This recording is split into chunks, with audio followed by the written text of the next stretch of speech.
They told her to burn the book, but fire didn't touch it. It didn't even leave a mark.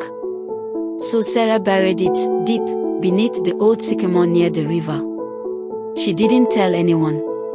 But that night, something knocked on her window. Not once, not twice, 3 times. When she opened her eyes, her room was full of sand. And on her pillow was the book, still warm, still watching. Sarah knew then this wasn't just a dream. It was a calling. The mark on her wrist had started to spread, branching like roots, or veins, or ink from a cool she never held. The whispers were louder now. They spoke in a tongue older than sound. And they always ended with one name: Eli. But who was Eli? She asked her grandmother.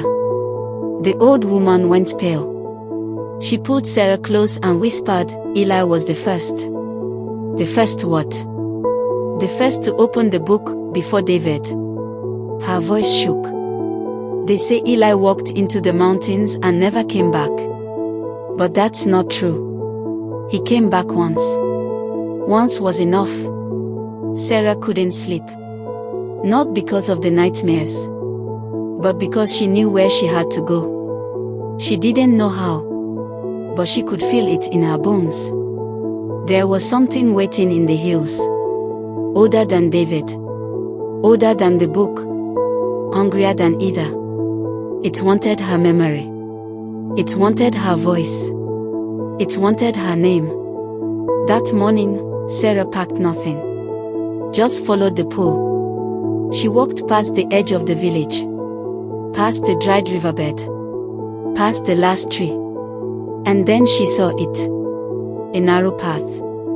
Carved into stone. Covered in thorns. She had never seen it before. But she remembered it. As she stepped onto the path, the air shifted. Time bent. She saw flashes of people she didn't know, carrying books, bleeding ink, screaming in silence. And then, just ahead, someone stood. Not David. Not Eli. Someone else. Their back was turned. But they were humming. The song echoed in her bones. A lullaby she had never learned but somehow knew. When they turned around, Sarah gasped. It was her. But older. Eyes hollow. Skin cracked like paper. Holding the book. Holding her book. The older Sarah spoke. But no sound came out.